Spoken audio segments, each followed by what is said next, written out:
All right, is it?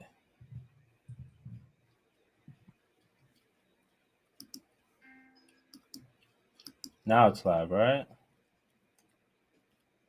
And of course, it's live on my Facebook. On the book. Hey, what up, Facebook? But it ain't. Yeah, we live. We live on YouTube. All right, let's just. Now it's live, right? And of course, it's live on my Facebook.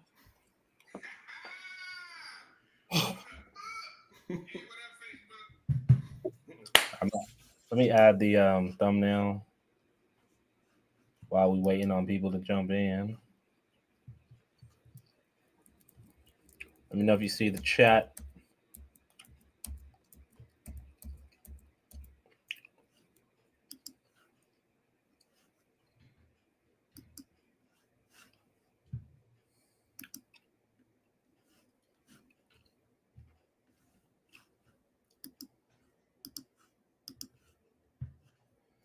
All right, you went and liked it.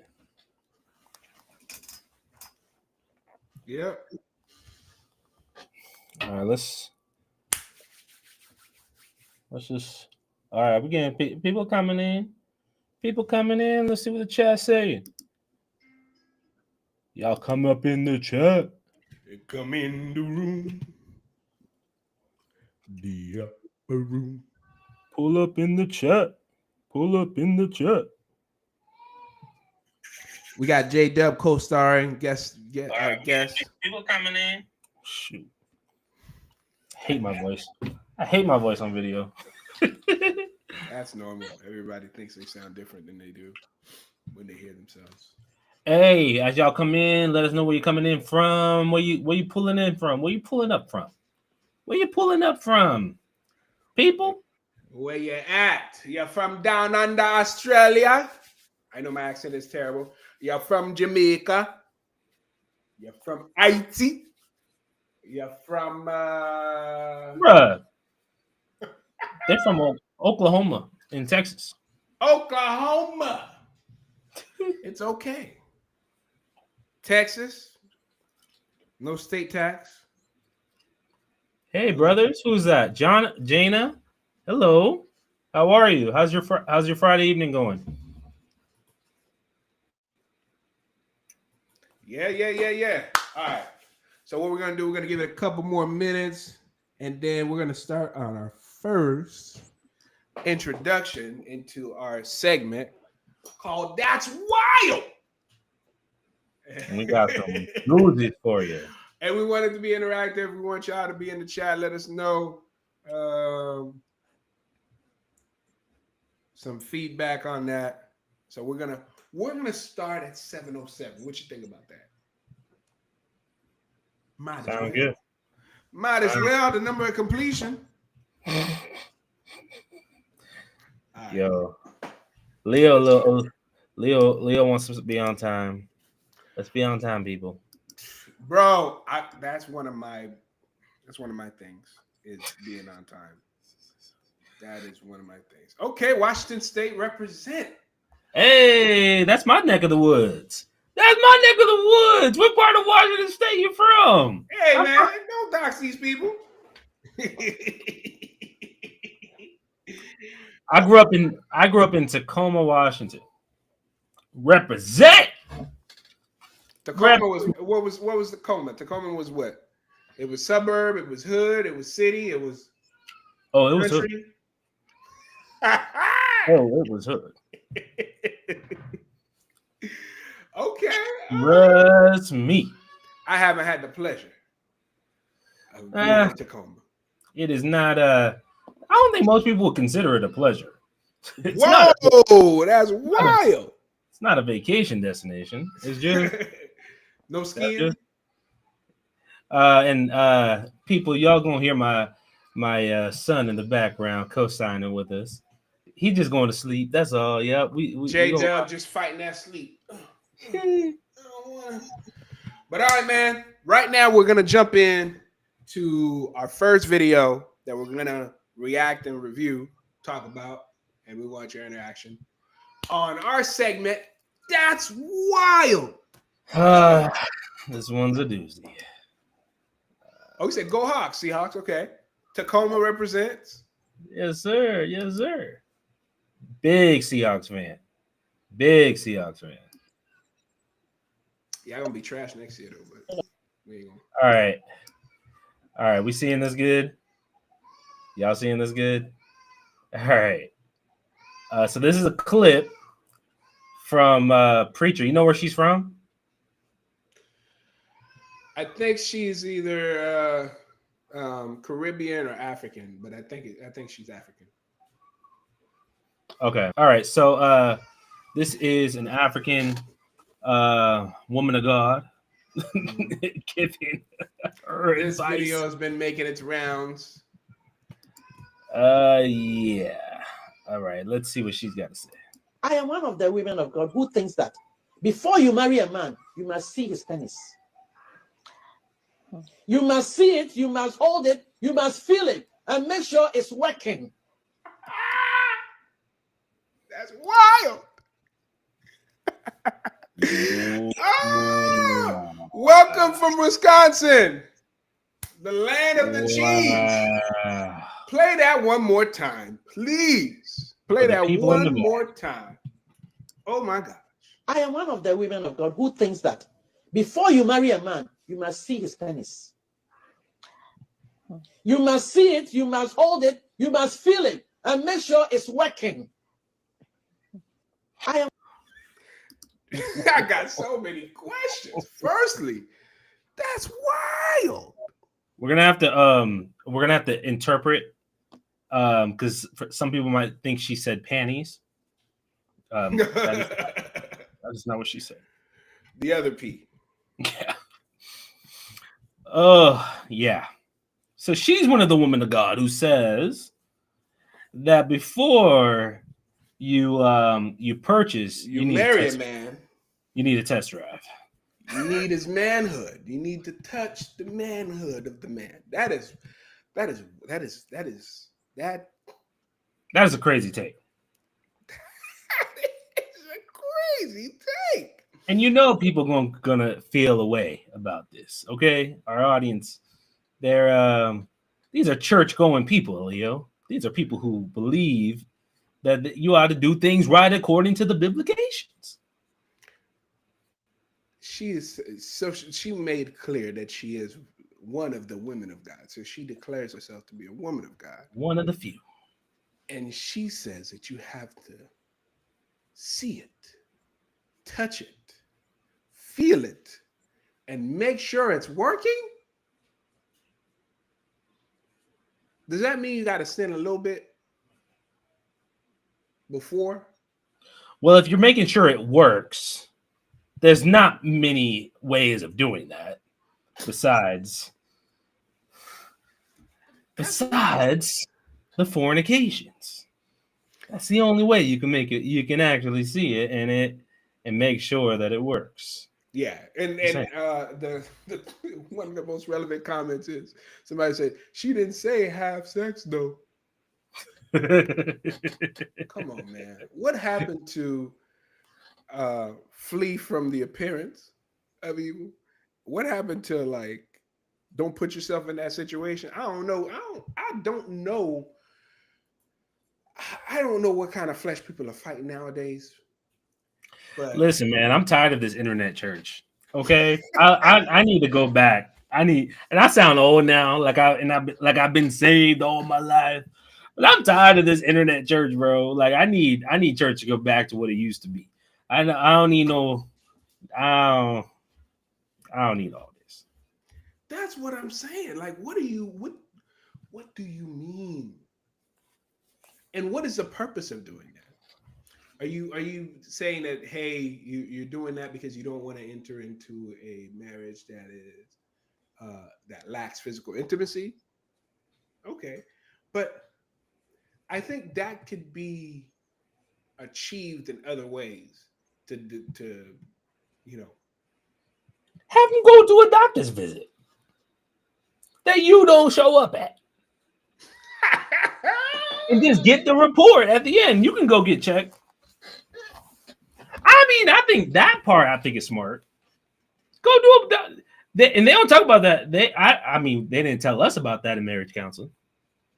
Oh yeah. That would be that, but that's practical. Both parties get checked. Excuse me.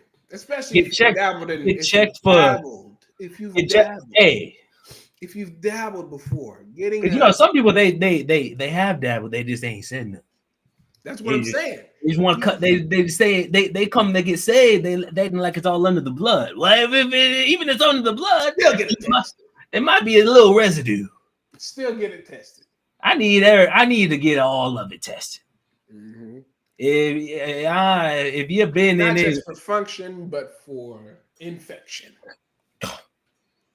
All right. And then too, just understanding people have different blood, like different family backgrounds. Like some stuff's just good to know. Yes. 100%. Which I think you'll accomplish more that route than just saying, hey, the woman of God said we had to test it. We had to test it out. Like, come on, man. Yeah, that's a wild. That is a wild experience. Hey, you're sending your people into war, into the dungeon of sin. Ain't nobody coming out of that thing untouched. Like, come on now.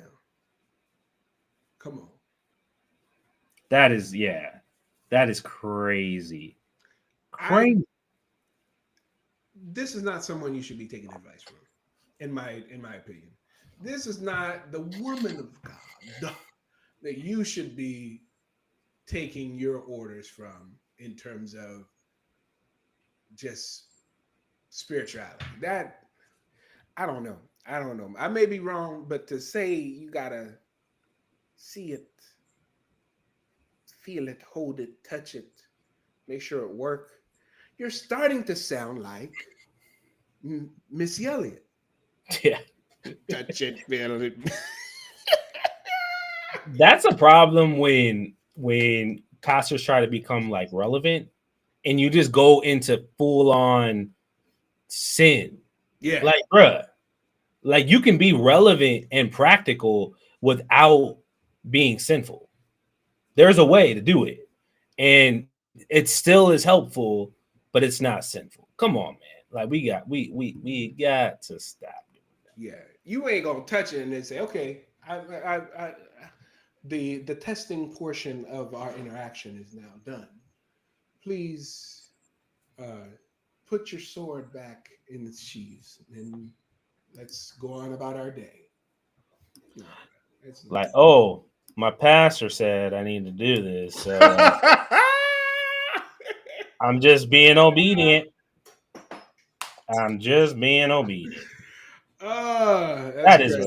is a wild intro to that. But let's go to the next clip. Hey guys, we're testing these clips out, so y'all keep rocking with us. And in fact, if you stick around, there is a little itty bitty Daystar update that we might have to add into this for a little bit. We can talk about Daystar for a little bit, right? Yeah. Have y'all heard about I believe Jonathan showed up at some award thing, I think sometime this week, and he confronted the dude who put the camera in his car or something like that. Him and the guy from the Unction. GPS? Yeah, the guy from the Unction came with him, and Laura Lynn Thompson came there as well. They all pulled up. Listen, man, it gets real when you get from behind these cameras and you get real life. Don't nobody want that smoke. Don't nobody want that smoke. Yo. So y'all rock with us. I'll find that clip and we'll react to it before we're done for tonight. But we got another video that we wanna pull up on y'all. And this one's hilarious. Y'all are gonna think this is funny, even if the first one First one was kind of vulgar, but this one's not.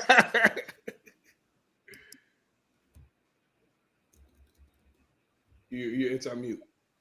Oh, shoot. My bad. My breast stinking. And again, I would like to say, and you all have to excuse me, but it's the truth. If I'm talking to any of you all and my breast stinking, and we have someone here does, I've had to brush my teeth or my tongue. Please, if anybody walk up and give you a mint, don't feel embarrassed. Take it, because they have a reason. So y'all, this is true. I'm not just up here just talking. I'm talking because it's the truth. And it's going around. This thing is going around. And when it's in the streets and every place else, you know, this is my church. I love my church. I was born and reared in this church like many of you. So I'm going to speak the truth, whether you like it or not. And may God bless each and every one of you. Y'all have a blessed day. A couple things I just want to say. First is a question. What part of the service is this where you can just go up and voice your grievances? Because is this testimony first? Just remarks? Because this was obviously on her heart. Okay. Two, how bad was somebody's breath stinking, and how often are people's breath stinking that you got to say, I got to address this today? Because talking individually just ain't working. I got to say this all at once.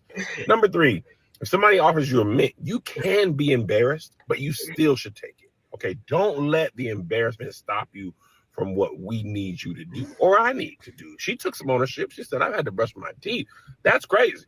A mint ain't enough. I had to brush my teeth. Another thing, it's going around. It's in the streets. I didn't know bad breath stinking. If my breath was stinking, I didn't know that was contagious. She talked about that like it was cold. It's going around. It's in these streets. Okay. The drummer's in there fighting for his life. He's doing the best he can. He's not doing well, nor should he be, because it's a hilarious thing to say. Okay. My grandma's like this. She don't be playing. It just be funny. And she ain't gonna hold her tongue. I'm not saying she would have done this, but I'm not saying she would have done this. Okay. And the last thing, this is why I love church. The funniest things happen in church. The only difference between now and then is we have phones to record it and the internet to share it. It's not new. You can't preach about prisons and pain without talking about Brother Paul.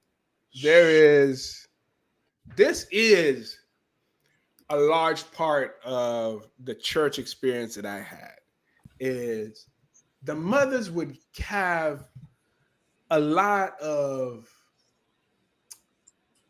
leeway to let you know where you at. And even if they didn't, they still gonna let you know where you at.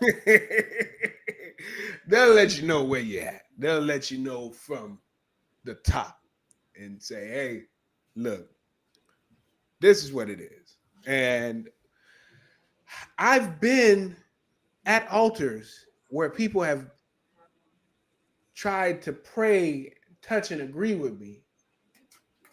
And it just, the breath was kicking. And that is something that will zap all the spirituality out of the experience. Because if your breath is hot, I'm sorry. That's one of the benefits of the mass. Oh, yes. During the vid, yes. Now you're forced to smell your own breath. Yeah, then you gotta make a correction. You gotta make a correction after that. If you have had mask on and you smelling that breath and you still ain't doing correction, then you gotta go get checked or something. Yeah. So that's summed up well. Mothers are gonna be mothers, and they're gonna tell you, but yes, please. Like my wife has done it to me. My wife has said, hey, Leo, take a minute. Okay. You know, any of us at any time can be caught slipping. Okay? Any of us at any time could be caught slipping. So you gotta take a mint when it's offered. Bruh. Wild. I am. Yeah, let's you want to do one more? Let's do one more, and then we'll pivot to the questions. All right. Man, it's already 7:23. We almost. You know halfway we there. talk a lot, bro. Yeah. You know we talk a But lot. that's churchy though. Church folk just be fellowshipping. Just be fellowshipping, no reason. Which one? Which one do you think you want to do? Hold on. What's our choices? Let's do. You want to do the name your 5 Bible? Yeah. The 5 Bibles. All right. Let's see if these folks know their word. Shit. Not even their word, their books. Sheesh. It's just a travesty.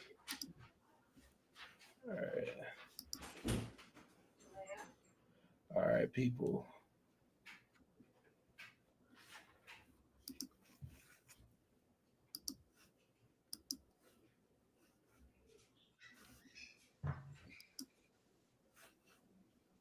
I hate how it goes to another video. Like, hold on, let me hold up. I just gotta switch the screen. All right. Including the first 5. Oh, I can't even say. I can't say that. Next question. Oh, Paul. Hi, I'm Paul. Emmanuel. Christian. Jacob. David. Genesis. Genesis. Genesis. I'm tired of this, Grandpa. That's too damn bad. Ephesians, Revolution. Who? Philippians. Malachi. Psalms. 1 Corinthians, 2 Corinthians. Hosea. Mark. Definitely Jeremiah. And let me think. Matthew. Please name 5 books in the Bible, not including the first Run 5. it back. No, I can't. Please name 5 books in the Bible, not including the first 5. Oh, I can't even say. I can't say that. Next question. Oh, Paul. Hi, I'm Paul. Emmanuel. Christian. Jacob. David. Genesis. Genesis. Genesis. I'm tired of this, Grandpa. That's too damn bad. Ephesians, Revolution. Huh? Who? Philippians. Malachi. Psalms. 1 Corinthians, 2 Corinthians. Hosea. Mark. Definitely Jeremiah. And let me think. Matthew.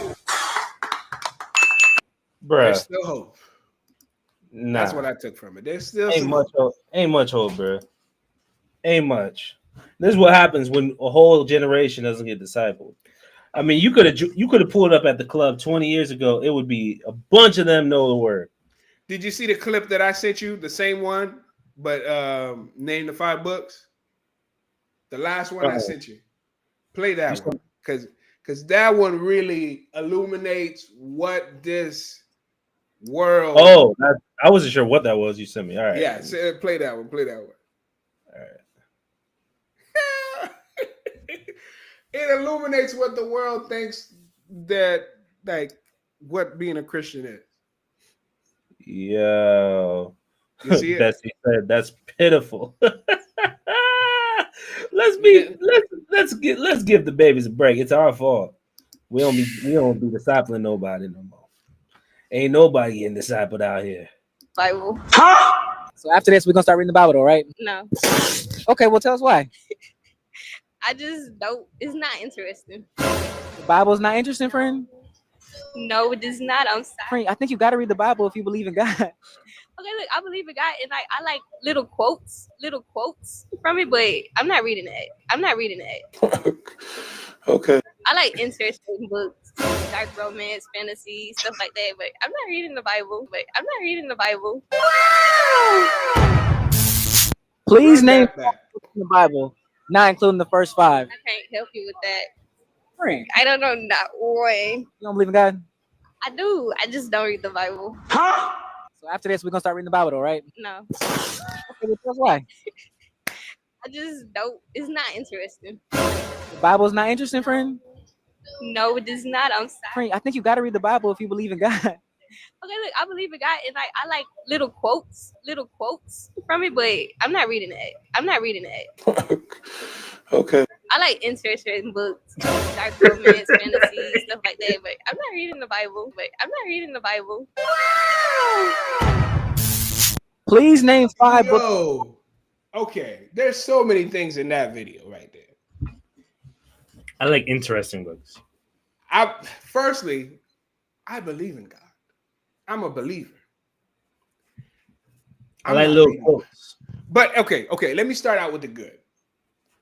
At least she's honest. They're like, we're gonna start reading the Bible after this. So. Yeah, nah. Yo, she's like, nah. You got to give it up to her for that. She's like, nah, I'm not. And then she says, I just like little quotes. Don't give me the full word. Just, give me a little something to get my day going, to get me out of my funk. But don't give me the fullness of that.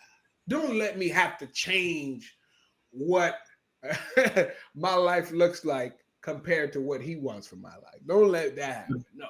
Bessie in the comments, she said, in the beginning was the word Jesus. Amen. Better say that. Bessie, you preaching, sis? My God. In the beginning was the word. But the people don't know it. People do not know it. And the fact that she says, I'm a believer, but I don't read the Bible. And it don't sound like she read it all. But then she's like, I like interesting books. Bro, when you talk about murder, drama, like betrayal, all these things, it's all in there. Every bit of it. Like, people think that the Bible is just some little sanctified, holy, just how to, yeah. It is a scandalous book. It has a lot of, and it's narrative too. It's not like it's a textbook. I don't think people, that's the part people don't really realize. Like, yeah, like if you think about the first 5 books, it's a lot of laws and different things like that. But like beyond that, don't get stuck in Leviticus. Don't be stuck in Leviticus. Keep reading. You gotta push past push past Numbers, push past Deuteronomy. Then you might get into something. But you go into Joshua, action packed. Judges, action packed. Ruth's a good story. You have 1st and 2nd Samuel, which I remember when I was at USF, I took the Bible as literature class. It was talking about the Old Testament, and the teacher said that that's like that 1st and 2nd Samuel is like the best like literature, like just literature. It's like one of the best and most highly ranked pieces of literature in the Western world. 1st and 2nd Samuel, because of the way the narrative is developed. You got David, you got Saul, you got all this different stuff going down. So like if people actually knew that and got discipled, but that's the problem with the church, bro. Especially like, we can't speak about everybody, but like in the Black church specifically, like there ain't no more VBS, no more Vacation Bible School. We ain't getting these babies in there when they're young, and now they just out here. I think a lot of people went away from Vacation Bible School after COVID. But when you talk about, hey, did our church ever do our church never did Vacation Bible School? That's wild. Hey, I ain't got no parts. But when you talk about, I like great stories. What's a greater story than a prophet coming to bless and anoint one of your sons, and you bring everybody in, but little old David, and that oil wouldn't run. Come on now. and talk about, bro, come on, how he was just sent to tend to the little animals out there and developed himself into a warrior by defending the sheep, bro. Like that story. Oh, I think they just came out with a movie, with a new series. Is it a movie? I thought it was a series. Oh, you mean The Chosen? No, not The Chosen. It is. I haven't seen it. I haven't watched it, but I'm about to pull it up right now. I hear a lot of good things in the chat. Do y'all watch The Chosen? Like, what do y'all think about The Chosen? I've never, honestly, and it's sad to say, I haven't watched The Chosen. I think I've seen an episode or two, but I can't. They say, like, people give great reviews about The Chosen and different things, but I think I know what you're talking about. I'm not sure where the David series is. I thought it was a movie, but yeah, it probably is a series. Yeah. I always said that, like, because I see these Bible stories coming out about different characters, and I'm like, because they had one about Moses, they had one about Noah, and I was like, yo, David's probably the best. Bro, that's top. For me, that's top. That's one of the top. Because people can see themselves in David. Like, it's hard to see yourself in other characters. But he's such a character that people really vibe with, that's what people resonate with. You can see yourself in his both his highs and his lows. And he had some lows. Oh, it's on Amazon Prime. Yeah, thanks, Bessie. Yeah, it's a phenomenal. Like, come on, man. Don't let that be your excuse. Like, it's not. Interesting stories. A good. Okay, yeah, House of David on Prime, a new series. So is that good? Is it a good? Do y'all like that series? Is it a pretty good one? Like, I'm gonna check it out. I saw it pop up, but I haven't watched the episode yet. But if it stays anywhere true to the story, you know Hollywood gonna be Hollywood. So I ain't expecting too much. I ain't gonna lie to you. But if it stays close to it, I'm in. I'm watching it. And another good resource for people who are trying to learn the Bible is a YouTube channel called the Bible Project, where they have like they cover different topics, but it's an animation. Brilliant. Okay. I'm about to get up in there. Hey, they ain't sponsoring. They ain't sponsoring the pod. What do they say? The Chosen is good. My husband wasn't into God. That series drew him in, and now he's a believer, baptized, walking with God. Hey. Okay. Lynette said, my husband wasn't even walking with the Lord, but hey, he was chosen before the foundation of the world. Because I think I watched the first season, but yeah, chosen. Yes, I did watch the first season, because then they were raising money to come out with a second season, if I'm remembering correctly. But okay, Bessie said, if you don't know your Bible, you'll be lost.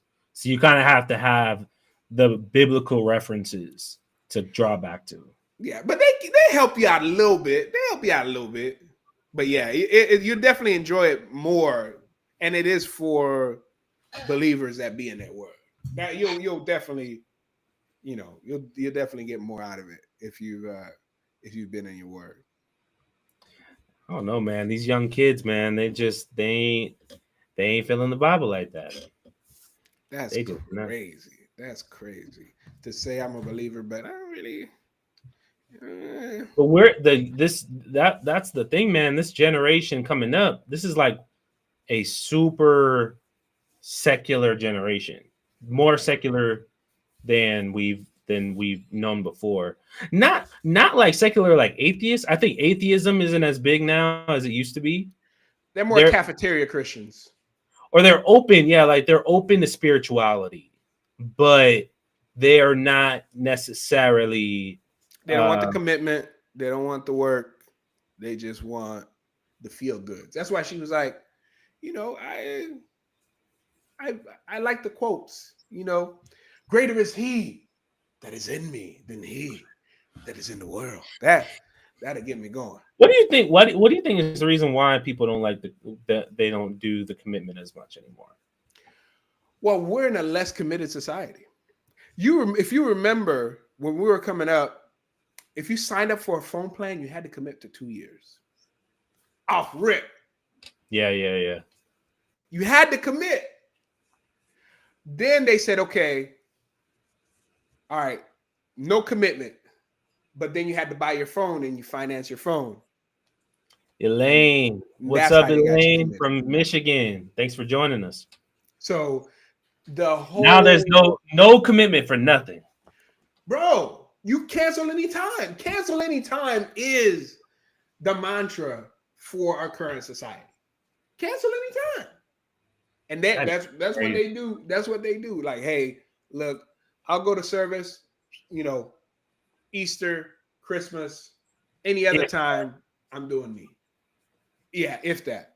And then in terms of reading, being devotion, all that, that's tough, bro. The world ain't reading, period. At all. At all. Nobody. These kids can't read at all. Bro. I'm not even exaggerating. Like, reading feels like a punishment to them. It does. Like a couple summers ago, I had to make my kids read a book every week because of that. So, but these people, they're deceiving themselves because they're not really getting to know God. They're not establishing a relationship with God, but they want that stamp that, I'm a believer. But I think part of it too is the fact that churches live stream off rip. I actually, because I work with a lot of churches with my business. Yeah. I encourage them not to live stream. I be telling them not to. Yeah. Because then people, not for everybody too. First of all, most live streams sucks. Let's keep it a buck. The music is sounding trash because they don't have the music sound tapped in direct to the live stream, so you're just hearing it from like an open mic, and it sounds terrible. But go ahead. Because you think about it, the level of technology required to put on a live stream in a church building, which is a whole different aesthetic than a normal building, that you have to get the sound right. Like, that requires someone who knows how to, an actual technician. And no technician running no live stream in nobody's church. Volunteers, okay? All volunteers. You have some of them are able to pull it off where it's not terrible, but it's still not sophisticated. But even then, the amount of investment that you're putting into it, and in order to do it well, and you're not going to see the ROI. Initially, you're not going to see the ROI from that. No, you're just planting a seed. That's just what it is. Just for people to say, just for people to get so used to watching you online that they never show up, because it's like you're kind of training people not to, because they know. Hey, if I don't show up, I'll watch at home. But if churches have to create FOMO more than ever. That is what churches need to do. Create a bunch of FOMO. Fear of missing out. Listen to what Bessie's saying. They're gonna miss out on that rapture. They're gonna miss out on that second coming. They keep playing around. Hey, you gonna show up the moment you show up, ain't nobody gonna be there. Mess around and find out. Left behind. Yo, that was a series that had me tripping. I behind series? I got saved. You got saved before that? I mean, after that? Yeah, I didn't go through that, but I've heard about it. I got friends who tell me that was traumatic. Like, bro, I got friends who like grew up in church, like dads were pastors and stuff. They give me horror stories of growing up in church, like in the 90s. Like, there was some trauma, yes, but I enjoyed it. It felt like it. I don't know, man. I'll cop to nostalgia, but it felt like you're in a mix. You're a part of something. Yeah, it felt like a hug, bro. Like, yo, all right, we here. And like, even if it's traumatic, at least it's traumatic, and we're all in this together. Yeah, a little trauma.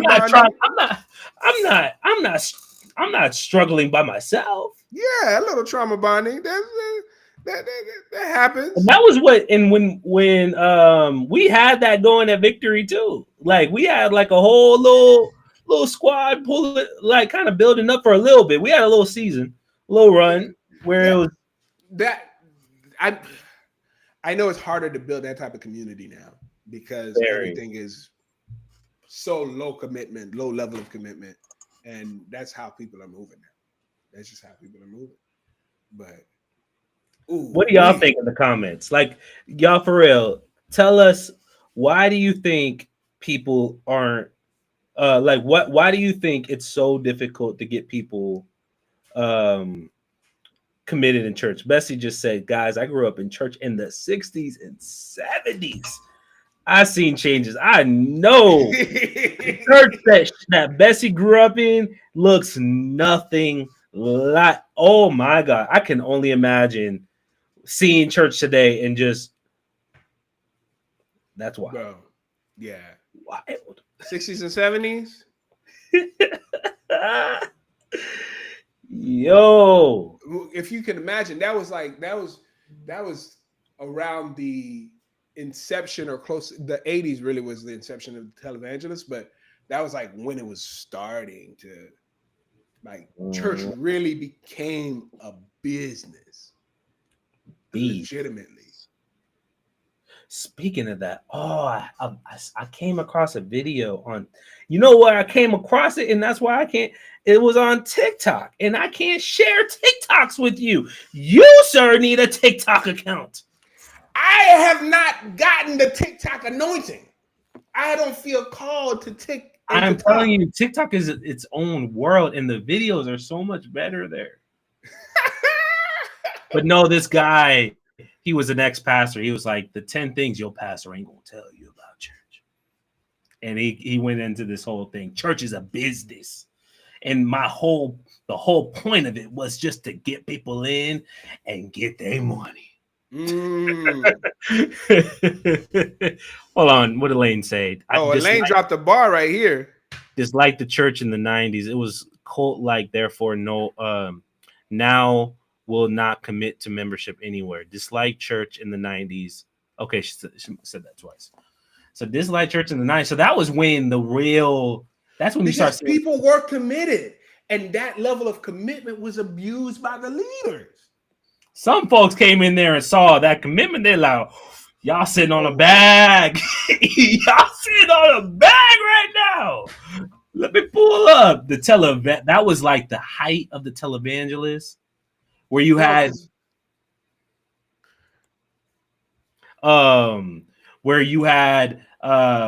that's probably when Daystar was at its peak. Yeah. Whoo! You can imagine the level of prominence, the leaders, like the different people they had coming in. Like, that's when televangelism was crazy. Christian television was probably super popular then. Because Daystar was in 97. Hot 97 every day. That's my word. Bro, it was the early, because I came to the Lord in the early 2000s. And I remember that level of commitment. And I could remember when it started switching over, where people were starting to question leaders like, yo, you don't have all the answers. But the leaders were not accountable in saying, hey, even Paul was like, look, this ain't God, this me, y'all. This me. This how I feel, y'all. This is what's impressed upon me. This is how I feel. I'm not speaking for God. But now, even now, and back then, it was thus saith the Lord.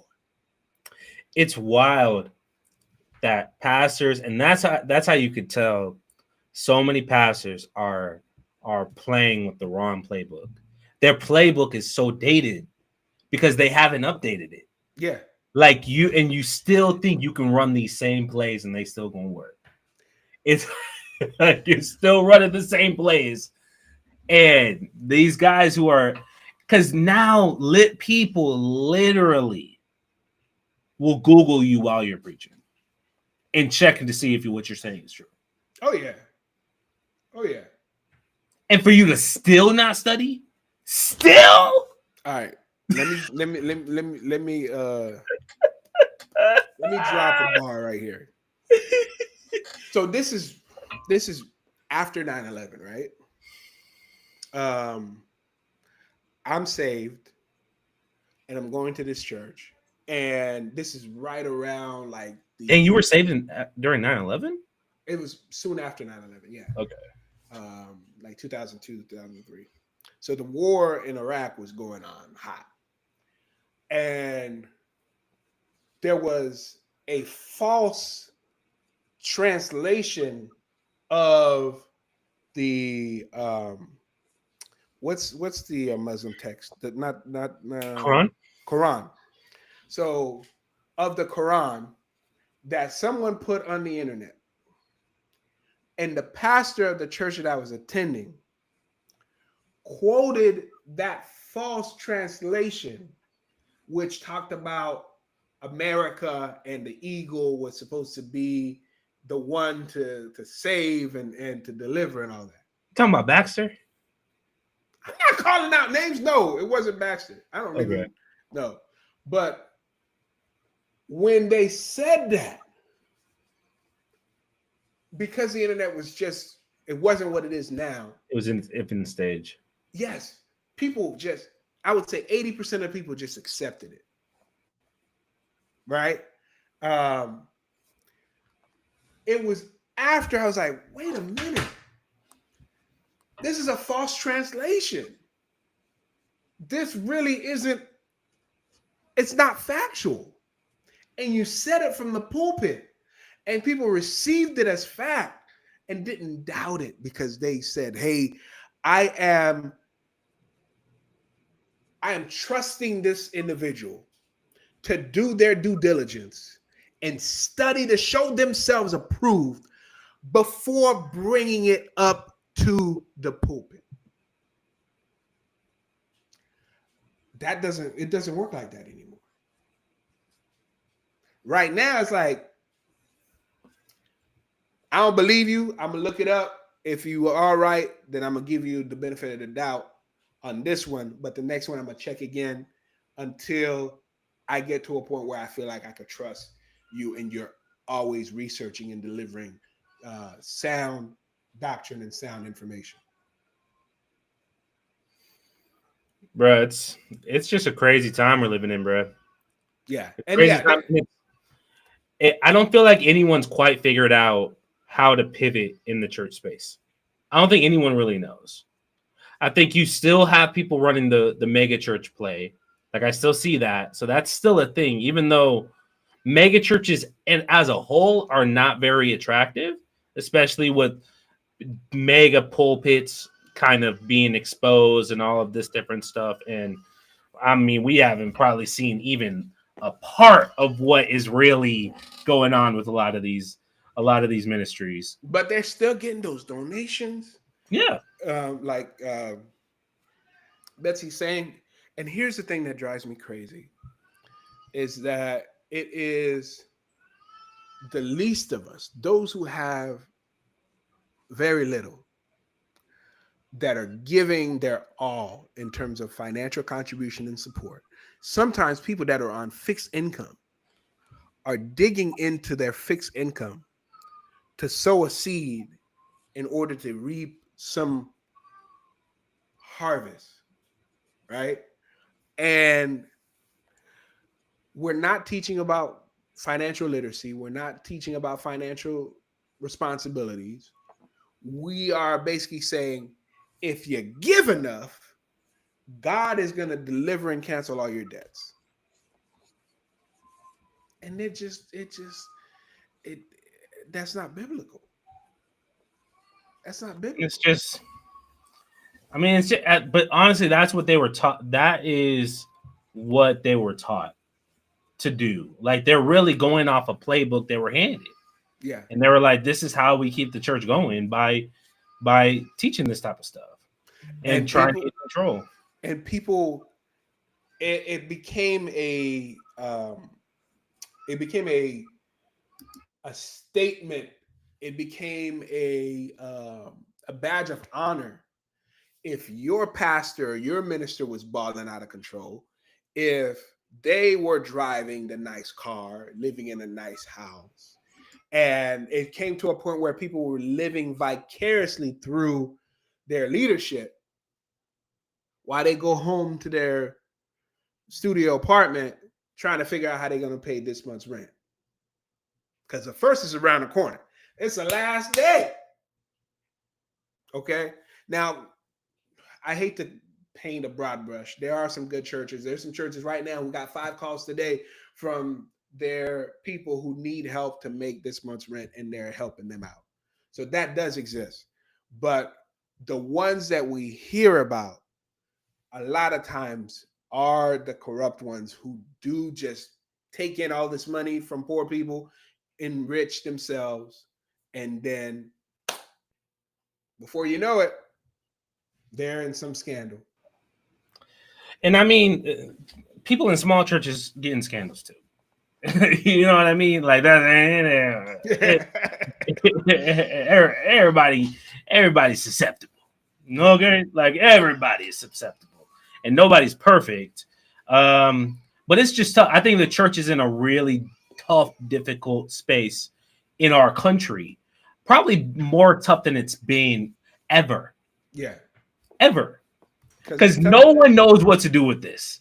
Low level of commitment, and that's not just the churches. That's to everything. Anything. The gyms.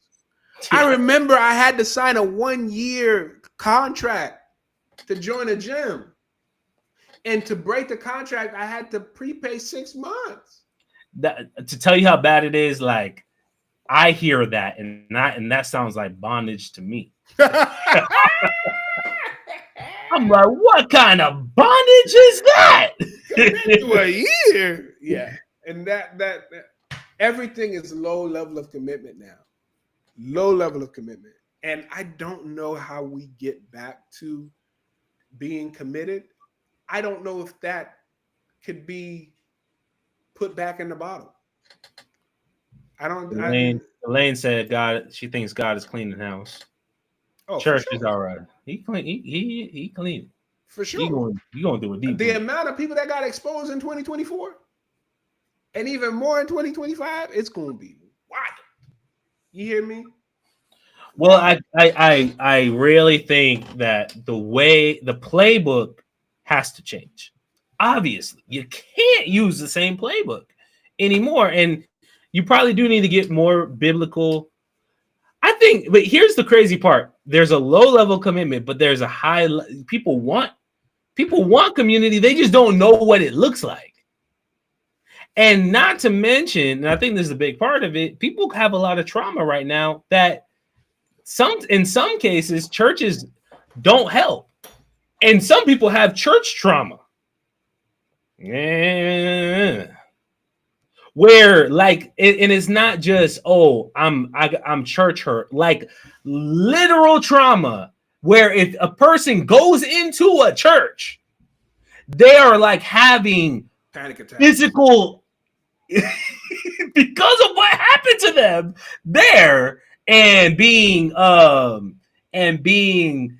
susceptible to these types of manipulations and these types of things where like they're like, I want to go to church, but when I show up, I'm traumatized. Like I don't know how to even do this anymore. So there's a lot of that, and I think a lot of people face with that as well. Yeah, and bro, I think that the world is still figuring everything out, and we're going to get to a point where everybody's going to be like, hey, let's get back to the old way where, like Bessie's saying, where we're having smaller groups of people meeting. Hey, you meet, it's 20 of us, 10 of us. We're meeting at your house this week. We're meeting at my house next week, and we're sharing the word. We're talking. We're uplifting each other, and we're searching the word for encouragement, for direction, for truth, and we're being disciples of Christ. That may be where it's going to. I don't think in America, everything that can be monetized, everything that can turn into corporate will. That's just the American way. Capitalism, baby. Capitalism. That's just it. It is what it is.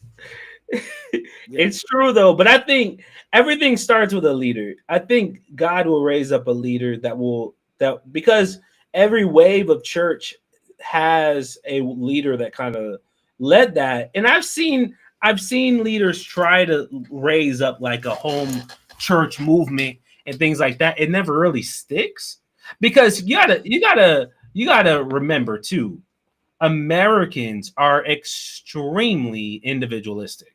Yes. So we don't like being up in each other's business like that. We don't like being all close and knowing what people doing and stuff. We like our space. We're not like, you go into other countries, you got like 10 people in a 2-bedroom house. Yeah, and people live there and love it. And they grow up there until they get married, then they go start their own thing. But here, bro, you hit 18, you better be looking for somewhere to go. We have the nuclear family, and which we got from Europe, and that's sort of the model that we came up. So, and that's problematic in so many different ways. Like we have a lot of elderly that watch our show. That we kind of you use the E word, my boy. we are the home of the senior citizen. YouTube. Buffalo, New York represent. Upstate. Hey, I'm going to New York this week. Okay. Buffalo, no, not Buffalo, because it's cold up there. But yeah, man. So it's 8:00. Let's you want to jump to the questions real quick? Let's do a couple questions and then we peace out. I thought we had done them. Like we already. Let's get another 10 minutes. Because we said we were only going to be here for an hour, y'all. But yeah, I'm having fun. I know J-Dub is is crying out for his pops right now. We ain't it ain't Tarian service tonight, Saints. All right. You see, hey, bro, he said elderly. That's wild. You see, hey. Hey, we love y'all. Okay, we love you, Bessie. We love everybody. Okay, he dropped the E-bomb. I didn't say that. Y'all can come hang out with us. We love the Saints. We love the senior Saints. Okay, we love the senior Saints. All right. Okay. What was? All right. Let me find that question that you said. All right, Leo.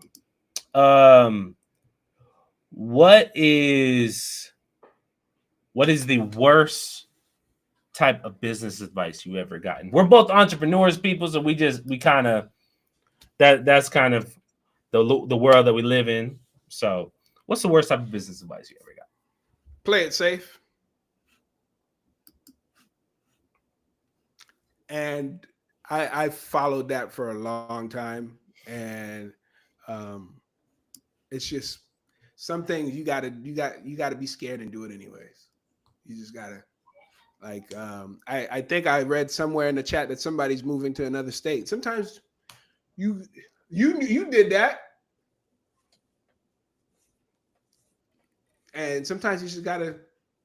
It was great. It was great for my business. It caused some level of trepidation at the house. I gotta keep it a buck. That's how it goes. But overall, like for my business, it was a great decision. Yeah, but it's so go. There's go ahead, always that. For me, that I guess the unrealistic expectations you find online about businesses, especially like mine, like, oh yeah, you're gonna hit $1 million, yeah, in like 3 years. It's gonna be great.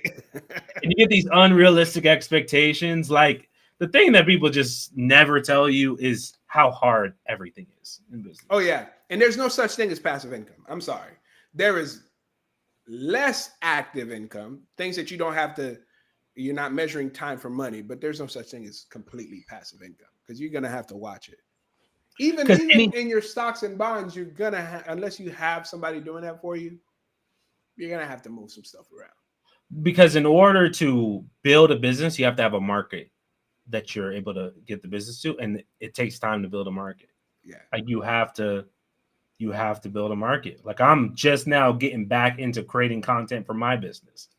And I'm like, dang, if I would have been doing this a year ago, it'd be great. If you were doing it during COVID, that would have been crazy. You be doing so well. Like, and you think you're like, and you just be like, man, I'm not going to do that. You don't realize that the ways that you grew your business before then, those avenues of getting clients and stuff, those aren't always going to run. Yeah, and if you don't have another way that you're going to generate clients or generate leads, you might end up the well might dry up. All right, let's go to the next one. Let's do rapid fire. All right.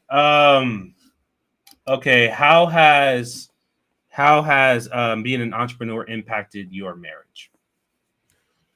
Oh, I'm gonna let you go first. I went first on the last one. My marriage has always had its ups and downs due to my career choices. Because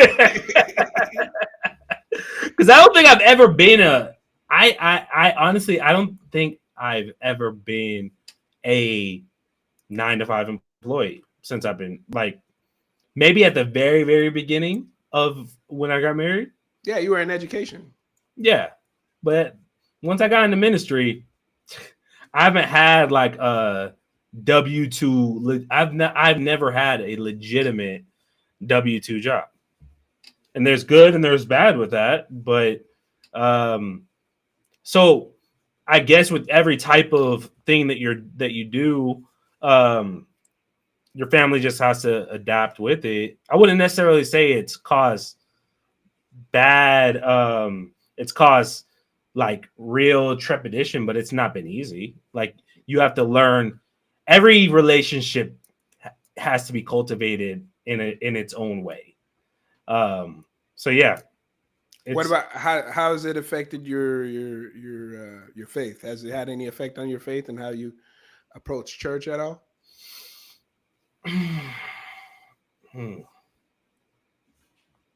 You can think about it while I go. Yeah. Think about it while I go. So it has affected my marriage a lot because I am a thinker and I lack sleep. But my wife, she can't sleep unless I'm next to her sleeping. But I'm up all hours of the night thinking, sometimes doing nothing, sometimes just worrying, sometimes strategizing.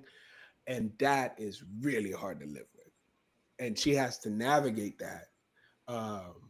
So that's one thing that's really been difficult, because I've got multiple streams of income, but multiple streams of stress of things that are going on that I have to address, that I have to do this. And then sometimes when there's nothing going on, I feel uncomfortable. When I don't have anything to do, I feel uncomfortable because I feel like I'm missing out on something and I'm not doing something. And that's something I'm working on. And with the help of the Lord, I'll overcome it. But as an entrepreneur, it's affected me in church, because when I look at things that are being done in the worship atmospheres that I enter into, sometimes I'm like, wait, this is backwards. This should be done like this, like this, like that. This is inefficient. This is not reaching the needs of the people. And a lot of times that gets me away from being able to say, hey, I'm here to worship. Let me bless the Lord. So those are the two things that having an entrepreneur mindset has been a little bit of a blessing, but also an obstacle. What I would say in terms of my faith, it has made things difficult for my faith. And I think the reason why, it not so much my personal relationship with God, but me and God talk. we be chopping it up. God, Jesus, I've had some real conversations with Jesus on a lot of stuff, like just me and him. I mean, I come home from the gym and I just be I sit in that car and me and Jesus be talking, and I be like, listen. But to be honest,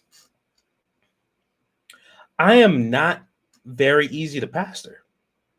Oh yeah, it's hard. It's hard to pastor high capacity people. I am at any age. I to a point, and two, I work for a lot of ministries, so I'm connected to a lot of pastors. And I get pastors who will be like, yo, like I remember one of the pastors I work with, he's like planting some churches. He's like, let me know if you and your family want to go start a church somewhere. I'm like, yeah, no. But in terms of just me, I'm not an easy person to pastor. Not that I'm not open to mentorship and being, but it would just have to be, God would have to set it up. Don't put that on God. Don't do that. But I'm just because I know how I am and things that I've been through. Yeah, you got a lot of barriers, bro. I mean, and that's it's like what Bessie was talking about. Like, people have taken and abused trust, so now people are dealing with different layers of trauma and things that they have to go through before you actually trust someone. And my wife gets so upset about it. She's like, dude, we can't go in no church. You don't like, we tried a church and you can't even, you make it so difficult to just, and I'm just like, I'm not me. I don't mean to. It's just, I'm sorry. I don't know because I know how pastors are. And that's the part, when you know how they are, then you're like, yeah, no. Because a lot of members and a lot of people who are here, you know what it's like to be a member of a church. You know a lot of just that. But when you have been back in the kitchen where the sausage is made. Bro, I heard that analogy a long time ago. And it came from somebody who, you know, you may know and you may hate or love. When Jace gives this analogy of the fine dining restaurant. You go to a fine dining restaurant, the napkin's white, it's folded right, the utensils don't have any water spots on them, the plates are delicious and clean, and you're like, oh my gosh, I love this place, I love this restaurant.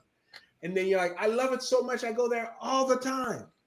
And they never disappoint. I always have a wonderful meal, a wonderful experience. I think I'll work there. Then you get to the back of the kitchen and you find out that steak was dropped on the floor and they took it, threw it on the grill, heated up for another 5 seconds, and put it on your plate. The same thing, and people are sweating and sweat's getting in the stew. Like, you just don't know what's going on in the back room behind the scenes, that these leaders and ministers are actual people that are, and some of them are church hurt too. And guarded. Bro. So they can't fully give because they've been misused in a way or two. And so the messed up part of a bunch of hurt people, man, trying to lead hurt people. The messed up part is the more popular that pastor becomes, the bigger the church becomes, and the less accessible he becomes. So it's just a cycle, and that's what I'm saying. Like the playbook that is currently out there, while it may work, it's not working. You know what I mean? Like it might get their metrics, and they may get their what they're trying to get accomplished, but it's not working. It's not really discipling anybody. Yeah. It's not really getting people connected to each other or God. And if it is, it's not because it's despite of. And that's the problem that we're in right now. It's a real in between, like no one really knows what to do right now. Yeah. No one does. Bessie's telling the truth here. I remember when I first got saved, bro. Oh my gosh. The level of naivete that I experienced.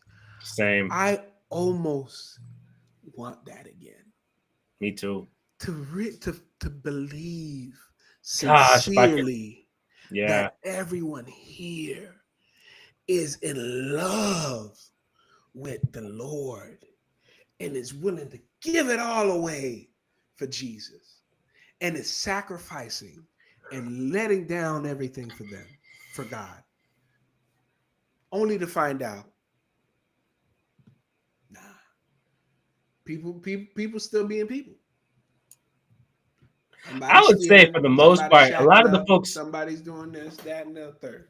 I can say this, like where we were going to church, I was not full. I didn't receive like a full like, oh my God, shock moment from anybody that we went to church with at Victory.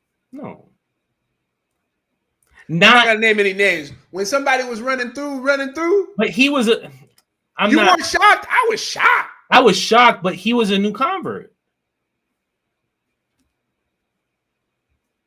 He got saved there. That wasn't like it'd be different if it was like a minister doing it. You know what I mean? True. Or like, oh my gosh, the pastor or whatever. That would be like, what? So we did. I can at least say that like I was not like super disappointed by the behavior of most everybody that we were, and I know there were a few little situationships, but nothing. Thankfully, they're good at blocking information from getting out. Because I'm glad I don't want to know. I don't want to know. I don't want to know. I'm glad I know. All right, last question, man.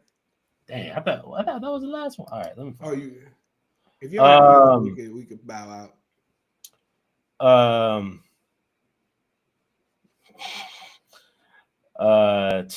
Love you too, Elaine.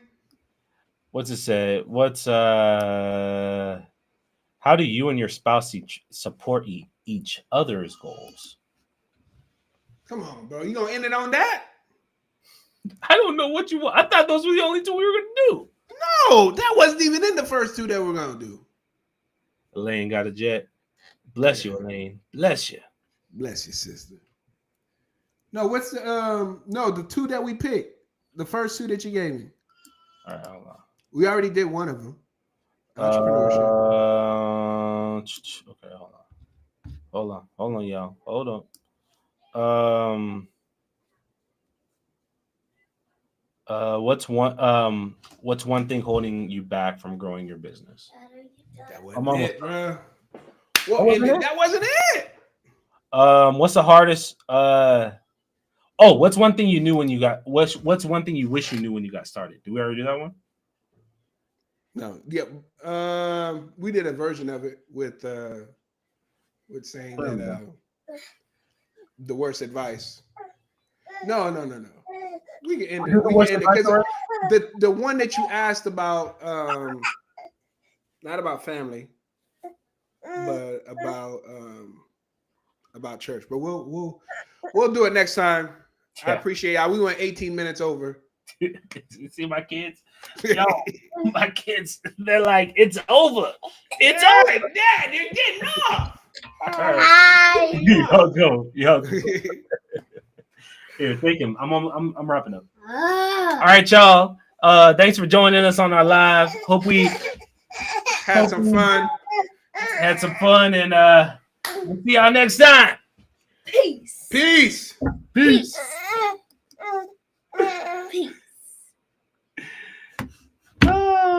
All right. Yeah, it's over.